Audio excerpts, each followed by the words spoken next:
KaraokeBooks. Pride and Prejudice. Written by Jane Austen. Audiobook. Chapter 7. Mr. Bennet's property consisted almost entirely in an estate of £2,000 a year, which, unfortunately for his daughters, was entailed, in default of heirs male, on a distant relation, and their mother's fortune, though ample for her situation in life, could but ill supply the deficiency of his.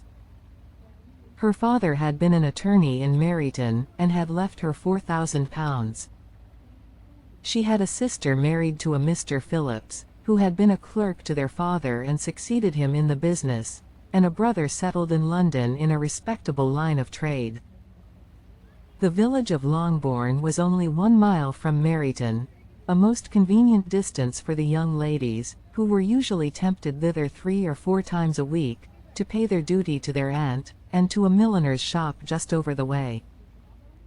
The 2 youngest of the family, Catherine and Lydia, were particularly frequent in these attentions. Their minds were more vacant than their sisters', and when nothing better offered, a walk to Meryton was necessary to amuse their morning hours and furnish conversation for the evening. And, however bare of news the country in general might be, they always contrived to learn some from their aunt.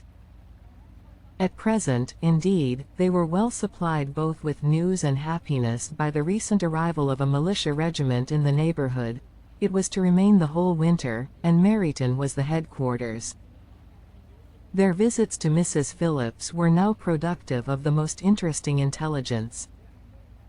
Every day added something to their knowledge of the office's names and connections. Their lodgings were not long a secret, and at length they began to know the officers themselves. Mr. Phillips visited them all, and this opened to his nieces a source of felicity unknown before. They could talk of nothing but officers, and Mr. Bingley's large fortune, the mention of which gave animation to their mother, was worthless in their eyes when opposed to the regimentals of an ensign. After listening one morning to their effusions on this subject, Mr. Bennet coolly observed, "From all that I can collect by your manner of talking, you must be 2 of the silliest girls in the country. I have suspected it some time, but I am now convinced." Catherine was disconcerted, and made no answer, but Lydia, with perfect indifference, continued to express her admiration of Captain Carter, and her hope of seeing him in the course of the day, as he was going the next morning to London. "I am astonished, my dear," said Mrs. Bennet, "that you should be so ready to think your own children silly.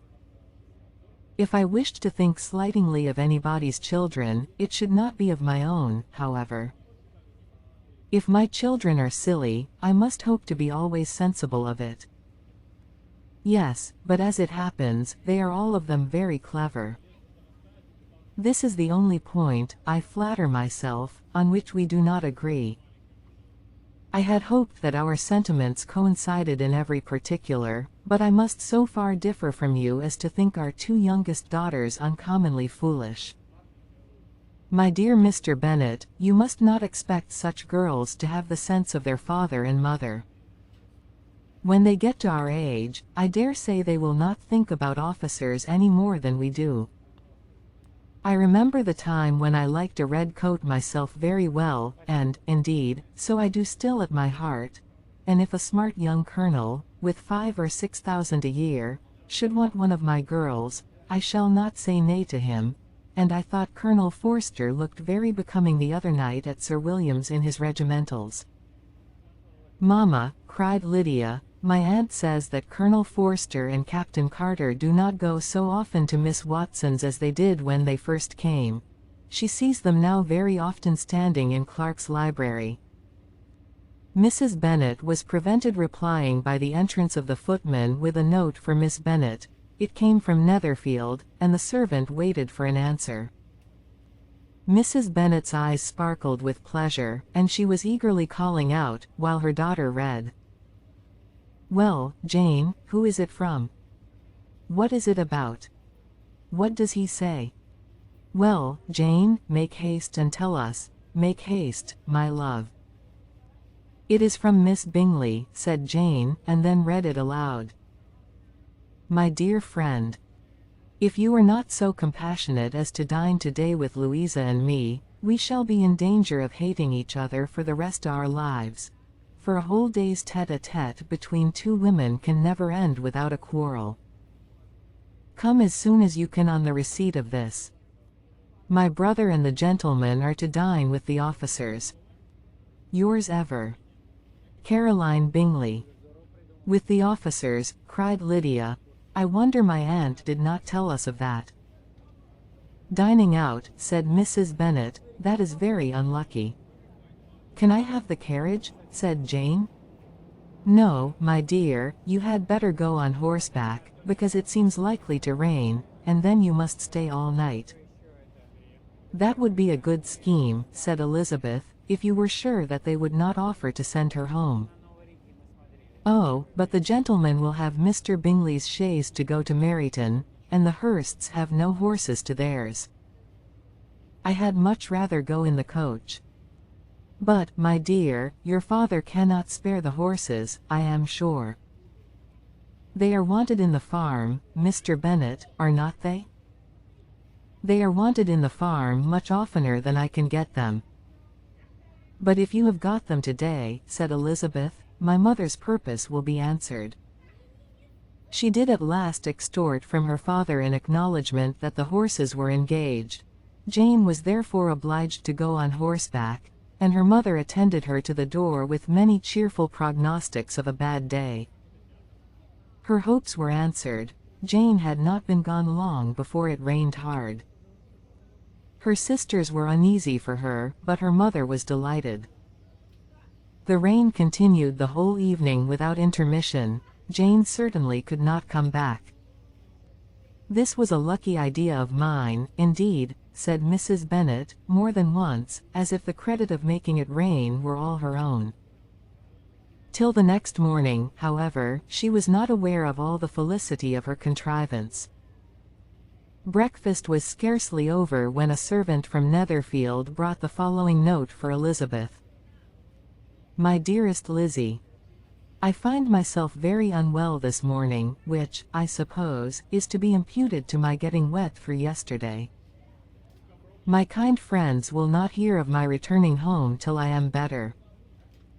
They insist also on my seeing Mr. Jones, therefore do not be alarmed if you should hear of his having been to me, and, excepting a sore throat and a headache, there is not much the matter with me. Yours, etc. Well, my dear, said Mr. Bennet, when Elizabeth had read the note aloud, if your daughter should have a dangerous fit of illness, if she should die, it would be a comfort to know that it was all in pursuit of Mr. Bingley, and under your orders. Oh, I am not at all afraid of her dying. People do not die of little trifling colds. She will be taken good care of. As long as she stays there, it is all very well. I would go and see her if I could have the carriage. Elizabeth, feeling really anxious, determined to go to her, though the carriage was not to be had, and as she was no horsewoman, walking was her only alternative. She declared her resolution. How can you be so silly, cried her mother, as to think of such a thing, in all this dirt? You will not be fit to be seen when you get there. I shall be very fit to see Jane, which is all I want. Is this a hint to me, Lizzie, said her father, to send for the horses? No, indeed. I do not wish to avoid the walk. The distance is nothing, when one has a motive, only 3 miles. I shall be back by dinner. I admire the activity of your benevolence, observed Mary, but every impulse of feeling should be guided by reason, and, in my opinion, exertion should always be in proportion to what is required.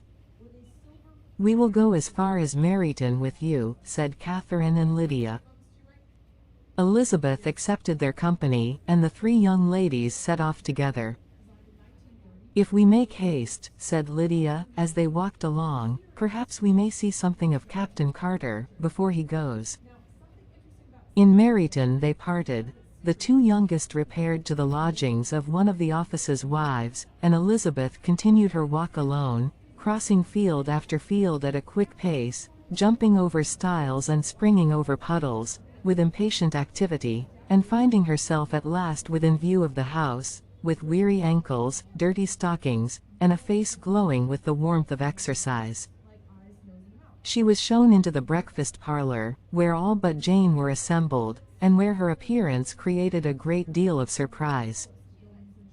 That she should have walked 3 miles so early in the day in such dirty weather, and by herself, was almost incredible to Mrs. Hurst and Miss Bingley, and Elizabeth was convinced that they held her in contempt for it. She was received, however, very politely by them, and in their brother's manners there was something better than politeness. There was good humor and kindness. Mr. Darcy said very little, and Mr. Hurst nothing at all.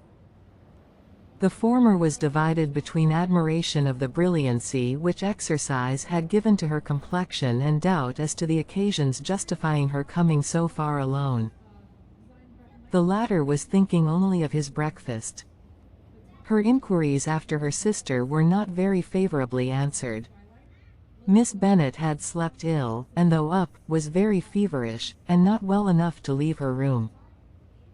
Elizabeth was glad to be taken to her immediately, and Jane, who had only been withheld by the fear of giving alarm or inconvenience, from expressing in her note how much she longed for such a visit, was delighted at her entrance. She was not equal, however, to much conversation, and when Miss Bingley left them together, could attempt little beside expressions of gratitude for the extraordinary kindness she was treated with. Elizabeth silently attended her. When breakfast was over, they were joined by the sisters, and Elizabeth began to like them herself, when she saw how much affection and solicitude they showed for Jane. The apothecary came, and having examined his patient, said, as might be supposed, that she had caught a violent cold, and that they must endeavor to get the better of it, advised her to return to bed, and promised her some draughts. The advice was followed readily, for the feverish symptoms increased, and her head ached acutely. Elizabeth did not quit her room for a moment, nor were the other ladies often absent. The gentlemen being out, they had in fact nothing to do elsewhere. When the clock struck 3, Elizabeth felt that she must go, and very unwillingly said so. Miss Bingley offered her the carriage, and she only wanted a little pressing to accept it, when Jane testified such concern at parting with her that Miss Bingley was obliged to convert the offer of the chaise into an invitation to remain at Netherfield for the present. Elizabeth most thankfully consented, and a servant was dispatched to Longbourn, to acquaint the family with her stay, and bring back a supply of clothes. If you liked what you heard, please subscribe to the channel.